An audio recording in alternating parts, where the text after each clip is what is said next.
নমস্কার বন্ধুরা, সঙ্গে আমি পাপিয়া চ্যানেলে তোমাদের সবাইকে অনেক স্বাগত জানাই।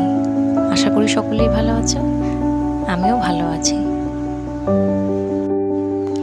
আজকের সকালটা অন্যান্য দিনের থেকে একটু আলাদা লাগছিল। সকাল তো না, এটা অনেকটাই প্রায় ভোর। তো উঠে দেখি আকাশে বেশ ভালো রকমই মেঘ করেছে, ওয়েদারটা একটু ঠান্ডা ঠান্ডা লাগছে। মনে হচ্ছিল বৃষ্টি একটু হবেই হয়তো আজকে, দেখা যাক। এই গরমেতে ঘন কালো মেঘ দেখেও মনটা একটু ঠান্ডাই হয়ে যায়। যাই হোক, সকালে সমস্ত কাজটা ছেড়ে নিয়ে পুজো টুজো করে নিয়ে রান্নাঘরে চলে এলাম। আসলে মুদিখানার জিনিসপত্রগুলো চলে এসেছিলো, এগুলো গোছানো একদম হয়নি।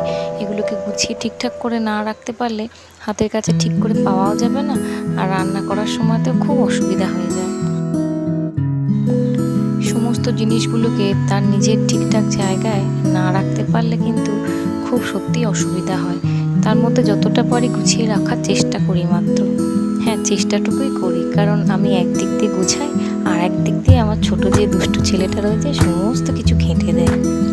মাঝে মাঝে মনে হয় যে অনেকে বলে যে একা সংসারই ভালো, নিজের মতন করে থাকতে পারি, নিজের মতন করে গুছিয়ে রাখতে পারি।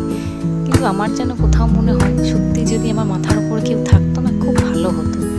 একা হাতে সমস্তটা হয়তো ঠিক করে গুছিয়ে রাখতে পারি না, চেষ্টা করি কিন্তু পারি না, জানো তো। বিয়ে হয়ে আসার পর থেকে এই বাড়িতে ছোট থেকে বড় সমস্ত জিনিস কিন্তু আমার মাথার উপরেই আছে। সংসারে সমস্ত কিছু জিনিস আমাকেই দেখতে হয়। সেই জন্যই মাঝে মাঝে মনে হয় যে বোধহয় কোথাও একটুখানি ভুল চুক হয়ে যাচ্ছে। আসলে সত্যি কথা বলতে কি, ধরিয়ে দেবার মতন বিশেষ কেউ নেই। সংসারের এই সাতকাহন কিন্তু আমাদের জীবনে চলতেই থাকে, এর মধ্যে দিয়েই আমাদেরকে যেতে হয়, তাই না? যাই হোক, এখন মেয়েটার সামার ভ্যাকেশন শেষ হয়নি, তাই সকালের যে ব্রেকফাস্টটা করে দিই দু ভাই বোনের জন্য একসাথেই করে দিই একদম। তাতে করে কি হয় বলো তো, সময়টাও অনেকটা সাশ্রয় হয়। এর জন্য একরকম, ওর জন্য একরকম, এত সময় কোথায় বলো। এত কিছু যদি আলাদা আলাদাভাবে সবার জন্য করতে যাই না, তাহলে হয়তো নিজের জন্যই খাওয়া নাওয়া কোনো কিছুরই আর সময় পাবো না। তাই যতটুকু সাশ্রয় করা যায় আর কি।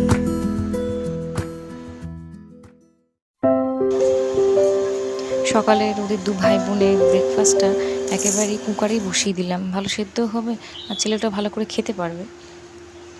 হাঁড়িতে ভাতটা প্রায় হয়েই গেছে। বাগানে বেশ বড় একটা কুমড়ো গাছ হয়েছে, অনেক দিন ধরেই হয়েছে। তাই ওর বাবাকে বললাম যে একটুখানি কেটে দিতে, কুমড়োর শাক খেতে খুব ভালো লাগে সর্ষে বাটা দিয়ে। তো এসে দেখি রান্নাঘরে প্রায় পুরো গাছটাকেই নিয়ে চলে এসছে ওর বাবা কেটে। এত বড় পাতাগুলোকে যতটা পেরেছে কেটে নিয়ে চলে এসছে। আর এইদিকে দেখো, নীলমণিবাবুকে চান করিয়ে খাইয়ে দিয়েছি, দিয়ে ব্যাস বিছানায় শুয়ে একদম ফ্যানের তলায় ঘুম ঘুম চলে আসছে।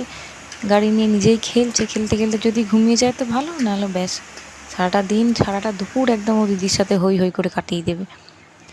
আজকে একটুখানি অন্যরকম রান্না করলাম।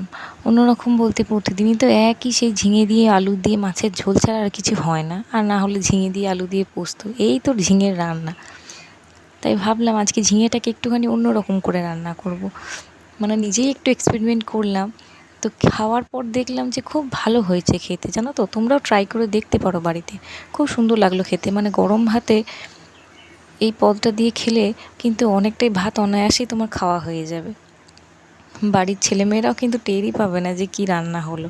আর মেয়েটা এখন এমন হয়েছে, সবজি আগে চুপচাপ খেয়ে নিত, কিন্তু এখন এটা খাবো না সেটা খাবো না, নানা রকমের বায়নাক্কা তৈরি হয়ে গেছে। জানি এটা একটা বয়সের ধর্ম, পছন্দ অপছন্দ, একটা গন্ধ লাগা, অনেক কিছুই হয়, কিন্তু সেটা ও বুঝছে না। আমি তো বুঝতে পারছি মা হয়ে, যে সমস্ত সবজির যে আলাদা আলাদা নিউট্রিশিয়াস ভ্যালু রয়েছে, সেটা তো শরীরের মধ্যে যাওয়াটা খুবই দরকার, তাই না?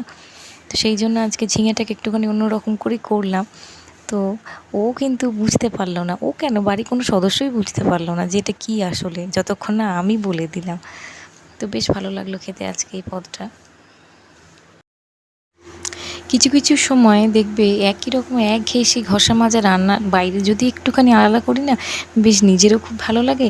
আর সেই রান্না যদি বাড়ির সবাই খেয়ে খুব ভালো বলে, তাহলে দেখবে মনটা একবারে ভরে যায় আনন্দ। তখন মনে হয় যে হ্যাঁ, আমার রান্নাটা সত্যিই সার্থক হয়েছে, খুব ভালো লাগে দেখবে।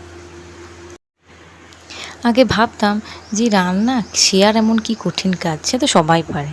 কিন্তু না, এখন যখন নিজে হাতা খুন্তি নিয়ে রান্নাঘরে থাকি না, তখন বুঝতে পারি যে এটা দেখতে যতটা সোজা বলে মনে হয়, মোটেও কিন্তু সোজা কাজ নয়, বেশ কঠিন। আর এদিকে দেখো, বাগানেতে প্রতিদিনকার মতন ওরা চলে এসেছে, আর এই দু ভাই বোনই বসে গেছে ওদেরকে খাওয়াতে। আসলে এরা প্রতিদিনই আসে। গাছে আমগুলো তো নষ্ট হয়ে যায় কিছু কিছু, সব তো আর খেতে পারি না, তাই এদের জন্য কিছুটা রেখে দিই। এদেরও খাওয়া হয়ে যায় আর আমাদেরও মনটা ভালো লাগে, এদেরকে খাইয়ে সত্যিই খুব ভালো লাগে। যাই হোক, আজকে ব্লগটা এখানেই শেষ করলাম।